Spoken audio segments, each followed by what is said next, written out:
Les soldes intermédiaires de gestion. Les soldes intermédiaires de gestion, SIG, sont des indicateurs calculés à partir du compte de résultat d'une entreprise. Ils permettent aux dirigeants et partenaires de comprendre comment se forme le résultat et la capacité théorique de l'entreprise à dégager de la trésorerie en intégrant le cycle d'exploitation, constitué de toutes les opérations depuis l'approvisionnement jusqu'à la vente, le cycle d'investissement, qui représente l'acquisition d'immobilisations et leur renouvellement, le cycle de financement, qui consiste à trouver des fonds pour financer l'exploitation et l'investissement. Voici les principaux SIG. La valeur ajoutée, VA.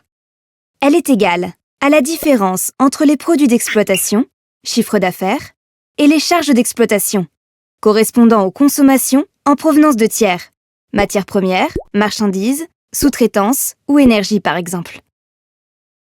C'est la valeur que l'entreprise ajoute aux biens et services qu'elle achète avant de les revendre en l'état ou après transformation, assemblage ou pose. L'excédent brut d'exploitation, EBE. Il est égal à la différence entre la valeur ajoutée, les charges de personnel, les impôts et taxes.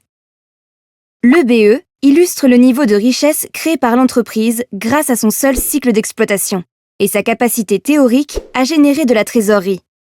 Il est idéal pour comparer des entreprises, car il n'intègre pas les décisions d'investissement ou de financement, ni les éléments exceptionnels propres à chacune. Le résultat d'exploitation, REX. Il est égal à la différence entre l'EBE et les dotations nettes aux amortissements et provisions, qui représentent la perte de valeur d'un actif, due à l'usure ou à l'obsolescence par exemple.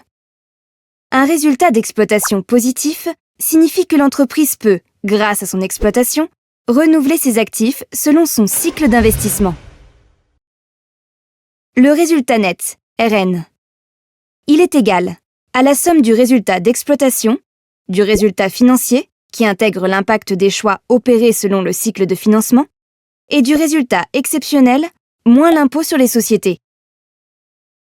Un résultat net positif permet de renforcer les capitaux propres de l'entreprise ou de verser des dividendes. Enfin, la capacité d'autofinancement, CAF. Elle est égale au résultat net majoré des charges non décaissées, comme les dotations nettes aux amortissements et provisions, moins les produits nets de cession d'actifs. Une CAF positive signifie que l'entreprise a le potentiel, sous réserve de décalage lié au délai de paiement, pour générer de la trésorerie à l'issue des 3 cycles. Elle pourra alors investir, rembourser ses emprunts ou verser des dividendes. Une analyse fine des SIG facilite les prises de décision pour garantir la profitabilité et donc la pérennité d'une entreprise. Rendez-vous sur le site mesquestionsentrepreneur.fr. Vous y trouverez des ateliers pédagogiques, d'autres vidéos et des jeux.